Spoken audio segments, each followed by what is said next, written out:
Hey everyone! Welcome back to the channel. Quick overview so you know exactly what's coming. Today I'm breaking down the 10 biggest ways the US-Iran war is already messing with everyday tech. Your banking apps going offline, ride-hailing crashing, payment gateways failing, stock dips hitting your investments, higher prices for phones and laptops, delayed AI tools, and even the risk of global internet slowdowns from undersea cable threats. Plus a fast geopolitics roundup. Latest on the strikes, Hormuz choke point risks, Russia and China's quiet support for Iran, and the real odds of this de-escalating soon or getting worse.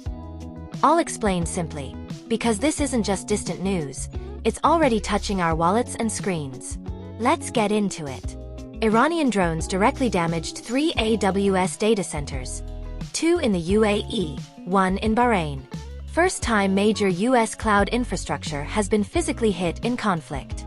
Structural damage, power failures, water from fire suppression. AWS is still racing to restore everything. If you use any service hosted on AWS in the Gulf, banking, shopping, remote work, it could be offline or slow right now. Our cloud isn't magic. It's buildings that can be targeted.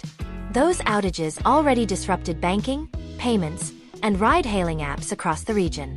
Kareem went down for hours in multiple cities. Payment gateways failed. People couldn't buy food, fuel, or pay bills. This hits remittances, salaries, everyday life. War doesn't stay far away. It reaches into our wallets fast. Amazon shut down all Middle East corporate offices and started evacuating staff. Thousands of people suddenly uprooted, leaving homes and lives behind. Projects frozen. Timelines delayed. For us? Amazon stock dips. Prime deliveries could slow, and it shows how quickly big tech retreats when safety is at risk. Nvidia temporarily closed its Dubai office. Everyone shifted to remote. The company powering most AI chips just paused operations in the region. Potential delays in chip supply or AI projects could mean higher prices for laptops, GPUs, phones. Innovation feels held back by conflict. Google had dozens of employees stranded in Dubai after a cloud conference when airspace shut down.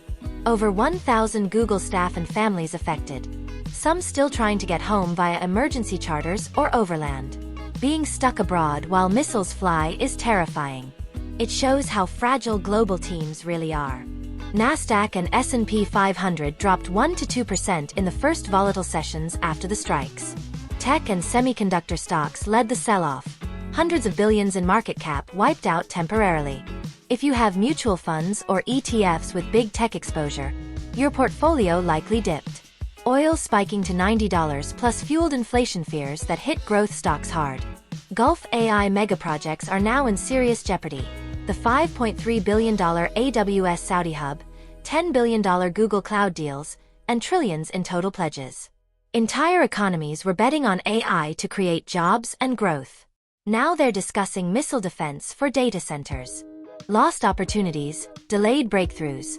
It's a huge setback for global AI progress. Undersea internet cables in the Strait of Hormuz and Red Sea are now active war choke points. Both critical routes effectively closed to commercial traffic.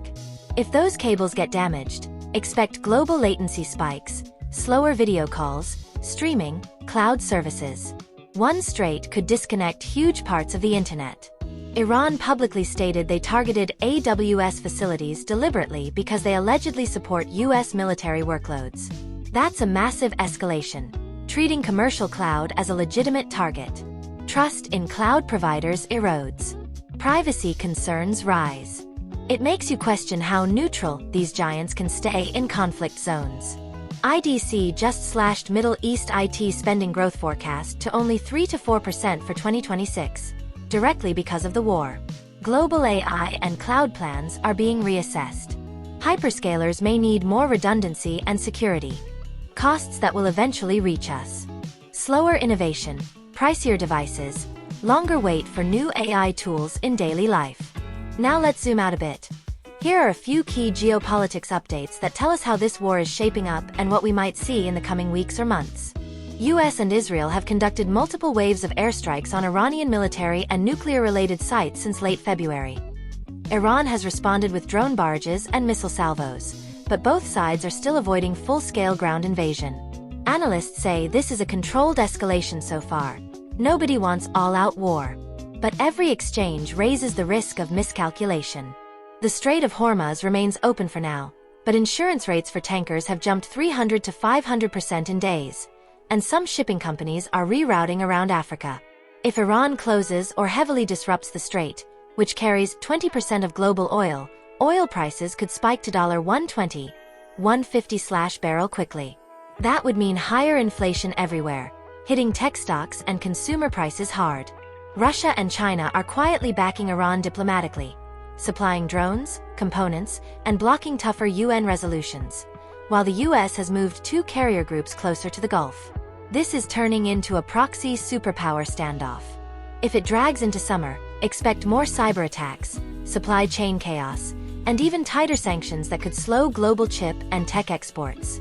Most experts now give 60 to 70% probability of de-escalation within 4 to 8 weeks through back-channel talks, Qatar, Oman mediating, but 30 to 40% chance of wider regional war if another major strike happens.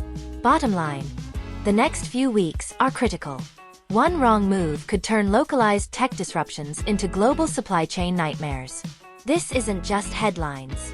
Data centers targeted, employees evacuated, apps failing, stocks swinging, trillion-dollar AI dreams delayed, and the risk of much bigger disruptions still hanging over us. It's frustrating. It's worrying. And it shows how deeply connected and fragile our world really is. What do you think? Have you noticed any changes in apps, prices, or services?